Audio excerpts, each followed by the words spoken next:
Hey, good morning, everyone. Glenn Kellaway from the basement. It is Monday morning.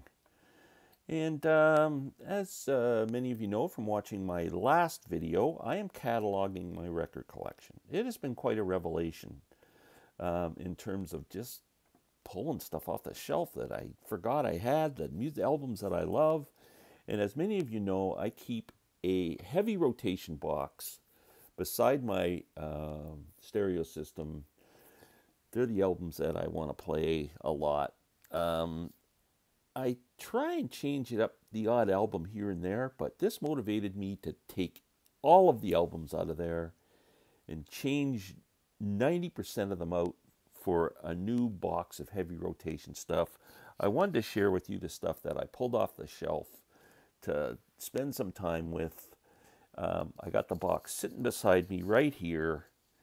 So I'm probably just going to have to pull them out one at a time because I can't hold that there and do that. So we'll just grab them. But anyway, you see the idea there.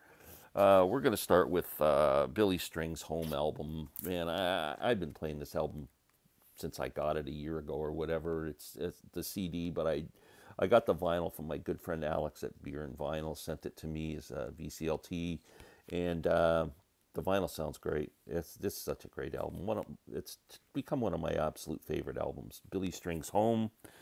That is one I pulled out. It's pulled out. It was already there. So, Rolling Stones, Beggar's Banquet. Now, I always say XL and Main Street is my favorite Stones album, but I'm telling you, this album's so close to first place. It's like 1A and 1B. I mean, I love Beggar's Banquet. Johnny Winter, one of my favorite guitar players, and I haven't been listening to Johnny a lot lately. My favorite blues album of all time is Johnny Winter, Progressive Blues Experiment. I absolutely love this album. And Second Winter is darn good too. This was the first album that ever came out as a three-sided album. It's got two records in it, but one of the sides is blank. So I'm going to listen to some Johnny. Sticking to kind of the blues guitar theme, 10 years after, Alvin Lee. This album is called the Cap Ferret Sessions. This was released posthumously. Alvin Lee's widow found this tapes of these sessions in her basement after Alvin passed, and listened to it and realized how brilliant it is. And this, like, if you've never heard this, it is fantastic. It might be my favorite 10 years after album, and it's not even an official album. And it came out on kind of a blue-green vinyl. Yeah, great playing on that. Fantastic. Unbelievable. How about some prog? Soft Machine. I haven't listened to this album forever. The Soft Machine. This is, do you know these guys opened for Jimi Hendrix on his, the first time I don't know if it would be his first official tour of North America. This is the first time he played in Toronto, was at the stadium at Coliseum, at Exhibition Stadium in '67, and these guys were the opening act. Soft Machine.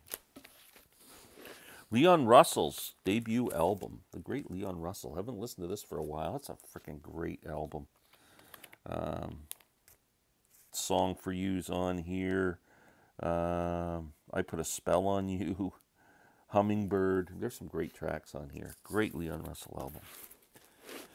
The first two Pretenders albums. I haven't listened to them for a while. I found them sitting on the shelf and went Learning to Crawl and the Pretenders. I'm going to give those two a spin. Tom Petty. I've been ignoring Tom for a while, and I do have this Wildflowers, which is my favorite Tom Petty album and one of my favorite Tom Petty songs. And this is Wildflowers and All the Rest. It's like a 3-album set of the original album plus a bunch of other stuff. So I think I might give that a little bit of a spin.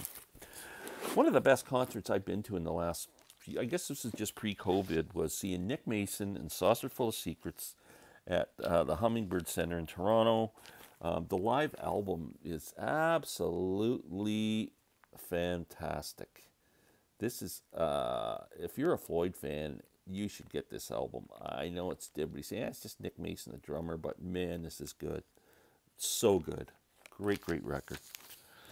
The Kinks. This has turned out to be my favorite Kinks album. Power Man, Lola versus Power Man and the Money Go Round. I love this album. The first track just kills me. I love it with the real acoustic-y thing just to start this album. But just a great, great record. King Crimson's always on my top of my list. Love this band. Islands is such a beautiful album. If you don't like the real chaotic schizoid man type Lark's Tongue type stuff from King Crimson, this is a very melodic album. I'd almost call this the Mel Collins album. It's just got some beautiful sax and brass instruments in it, and the song Islands is so beautiful. I love that album. John Hiatt, a big John Hiatt fan. Bring the Family and Slow Turning are two essential albums in my thing. I'm also a huge fan of Jerry Douglas, the great dobro player. A couple of years ago, John Hiatt made an album with the Jerry Douglas band, Leftover Feelings.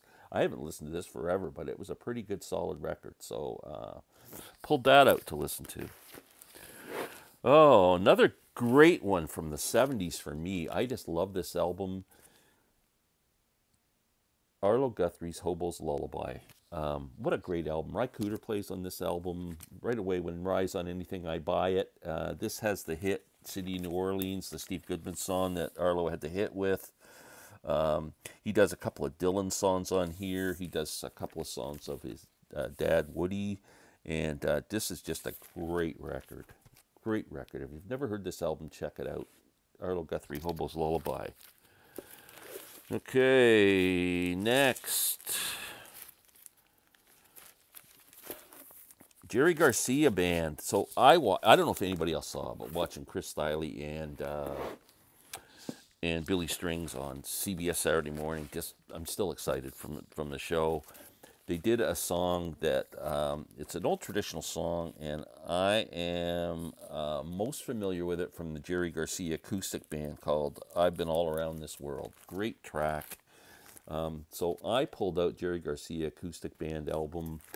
It's on purple vinyl. I think this was a Record Store Day release. I love this album. Bob is never far from my turntable either. And the last two Dylan releases are just so special for me. Shadow Kingdom, the live one, and of course, Rough and Rowdy Ways. I don't know what it is with Rough and Rowdy Ways. I just freaking love that album. If I'm doing a new ranking of Bob Dylan albums, I'm going to have a hard time leaving that out of the top 10. I like it that much. Donovan. Sunshine Superman. I presented this in the now defunct album exchange, and kind of got mixed reviews. The songs I love on it, people didn't like, and the songs like Season of the Witch, I think is one of the greatest songs ever. It's the best song in the album, and it kind of got panned, but I don't get it. But anyway, I love this album. Gonna give Donovan a spin. Bela Fleck and Zakir Hussain, Edgar Meyer, three genius musicians, master musicians, put out an album last year called As We Speak. Or is it earlier this year? Yeah, 23. Won a Grammy last night. Yes, this is a brilliant album. Acoustic, world music, mixture of tablas, banjo, and upright bass. It's just an absolutely brilliant record, As We Speak. That's out there.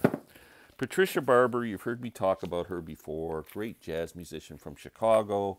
Plays piano, sings, writes some songs, does a lot of covers. Her brilliant album, Cafe Blue, is just incredible. One of the greatest sounding albums ever released. And she does versions of Ode to Billy Joe on here, Taste of Honey, plus some instrumental stuff and everything. This is just a brilliant album. Patricia Barber. This is an album that was in the heavy rotation already. I'm just loving this album so much. Anushka Shankar, Between Us. It's absolutely beautiful. Live album played with a orchestra called Metropole Orkest. with Jules Buckley and Manu Delago. I'm sorry. Wow, this album's great. I messaged Anushka on Instagram and told her how much I loved this album and that I'd seen her a few years ago with her dad in concert, which was a really memorable show for me. And she responded back, which is very cool. I'm a huge fan of this woman. She's an amazing artist. Savoy Brown. I haven't pulled this album out for a long time. I think Larry Graves turned me on to this album. Larry Brown, Savoy Brown. Street Corner Talking. This is a great album. I haven't listened to it for a long time, but I'm going to give that a spin.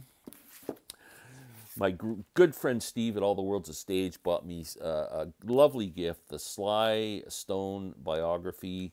I haven't got into it yet because I'm in the middle of another book that I'm enjoying immensely about the Carter family. I'm going to bring that down here because I can never remember. Will You Miss Me When I'm Gone is the name of the book. And oh man, the history of music, it is just one of the best books. I am learning so much, and it's so interesting, well written. Check that book out if you're a music historian, I guess, if you're into music history. I pulled out the Sly album, Stand. This is my favorite Sly and the Stone album, or Sly and the Family Stone album. It's got Sex Machine on it, the great instrumental track. Larry Graham, the great bass player. I mean, this is a great album. Everyday People's on here. You Can Make It If You Try. Great Sly and the Family Stone album. My daughter, when I was down in Florida, was talking about Rod Stewart. She's got a Rod Stewart album, which is a hits album, and it's got all the kind of the later schmaltzy hits, like Do You Think I'm Sexy and all the crappy stuff that after Rod decided he didn't want to be a rocker anymore.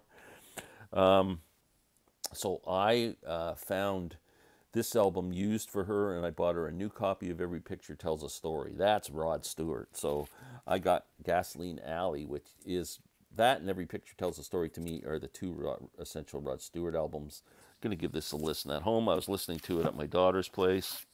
Paul Simon.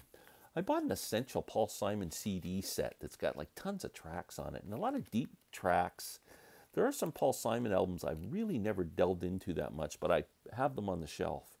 And I'm hearing songs that, besides all the common ones, that are really brilliant. I mean, the guy's just incredible, and I love Graceland, and so it was on the shelf. I pulled that out.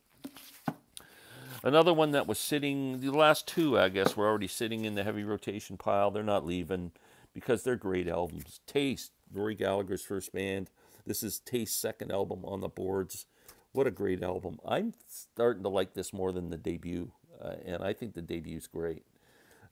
Really loving that album. That's a great listen.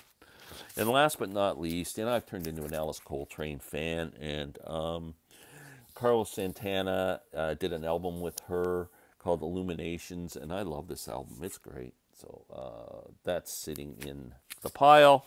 That's it. That's my heavy rotation pile right there. So everyone have a great day. I hope you all get your own heavy rotation piles. I know my good friend Morris, he's doing it. So we'll talk soon. Take care.